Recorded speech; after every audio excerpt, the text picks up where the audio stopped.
Bonjour et bienvenue dans votre édition du mardi 16 juillet. Suite au drame de Brétigny-sur-Orge, la SNCF lance une vaste opération de vérification des éclisses. Sur le réseau ferroviaire, en région centre, une centaine d'aiguillages est passée au peigne fin par plus de 500 agents de la SNCF. Durant l'été, le taux de collecte de sang chute de 15% en Indre-et-Loire. L'établissement français du sang lance une campagne de communication et de nouveaux points de collecte. Reportage en centre-ville de Tours. Et puis 10 interpellations et 5 mises en examen dans l'affaire de la piscine Boson. Le 10 mai dernier, 2500 mètres cubes d'eau avaient été pollués à cause de produits chimiques déversés dans le bassin. La sûreté départementale vient de boucler son enquête.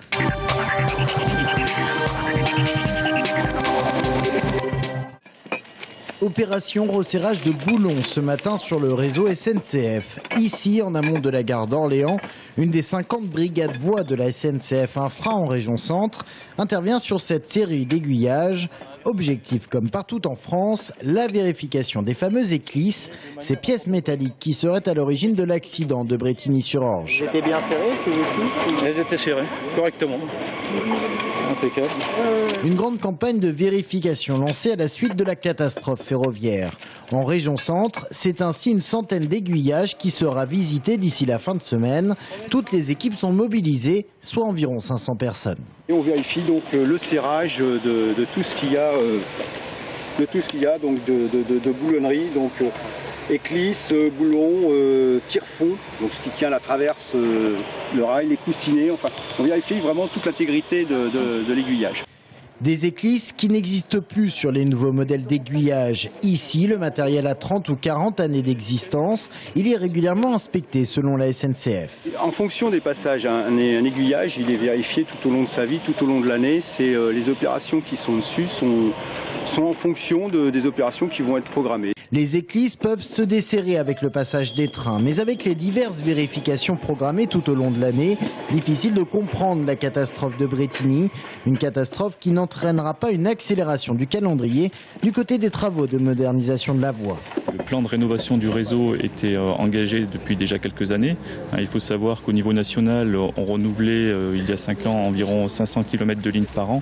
Aujourd'hui, on est déjà à 1000 km de lignes par an. Donc le plan de modernisation du réseau est déjà bien enclenché. Quant à la reprise du trafic sur la ligne de Paris-Austerlitz, un train est bien parti d'Orléans ce matin. Le dégagement des voies à Brétigny a permis son passage, mais pour l'instant, seuls les Orléanais sont concernés. Pour Blois et Tours, il faudra attendre une reprise progressive du trafic d'ici la semaine prochaine.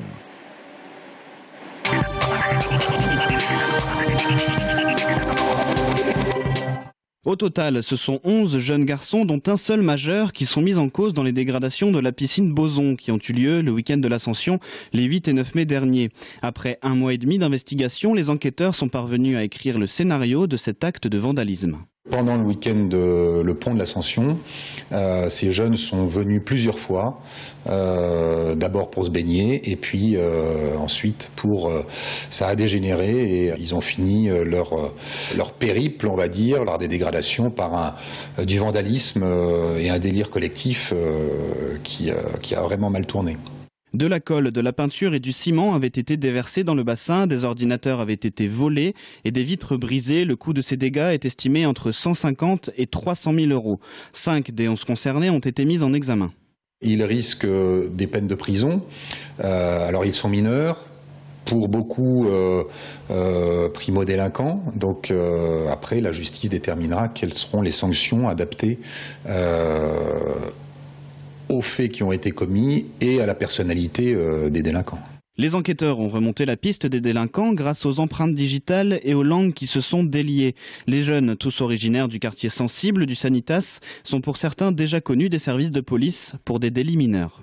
C'est ce qui est marquant dans cette affaire. Ce sont des jeunes qui habitent le quartier, qui vont dégrader les infrastructures qui sont faites pour eux, qui sont faites pour leurs familles et leurs amis. Les investigations vont maintenant se poursuivre pour déterminer le rôle exact de chacun dans cette affaire. La piscine, quant à elle, devrait réouvrir en novembre.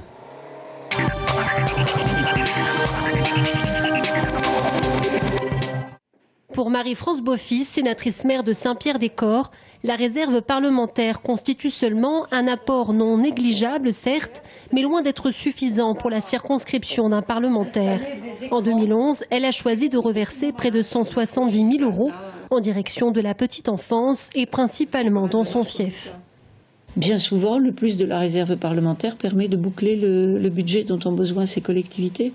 Mais si elles n'ont pas l'apport ou du Conseil général ou du Conseil régional ou de la dotation d'équipement territorial qui est accordée nationalement, elles ne peuvent pas faire leur projet. Donc il faut qu'on garde ça. C'est simplement un petit plus. Un petit plus qui a son importance selon les collectivités. En Indre-et-Loire, près d'1 700 000 € ont été reversés par nos députés et sénateurs. Pourtant, les électeurs ne savent pas toujours à quoi est destiné cet argent.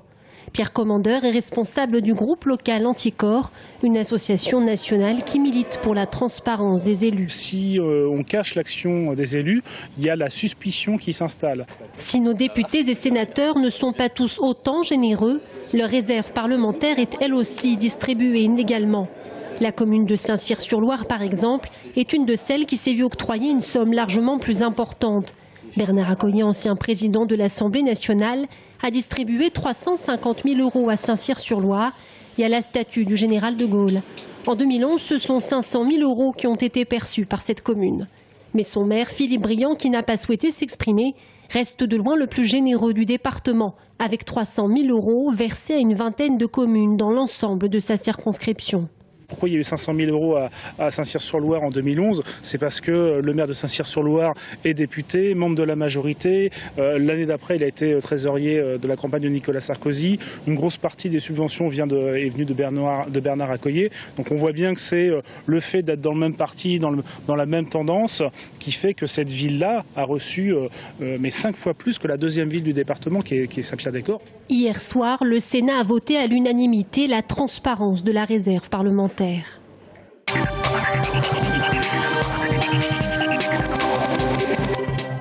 L'établissement français du sang a mis en place son dispositif estival de collecte ce mardi.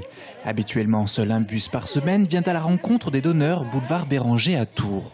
Mais tout l'été, il y en aura 2, un le mardi et un le jeudi, de 13h à 19h. L'objectif, aller au plus près des Tourangeaux pour les mobiliser en période de vacances. Peut-être aussi, ce ne sont pas forcément des donneurs habituels, donc c'est toujours intéressant de toucher de nouvelles personnes, le plus possible de jeunes parce qu'on sait qu'après ils donneront plus longtemps. Et c'est vrai que je ne vois pas du tout les mêmes donneurs que dans d'autres collectes. En Indre-et-Loire, 500 dons de sang par semaine sont nécessaires pour couvrir les besoins. Alors, en période de vacances, comme les donneurs partent souvent à la plage, le but est aussi de profiter de leur temps libre pour recruter.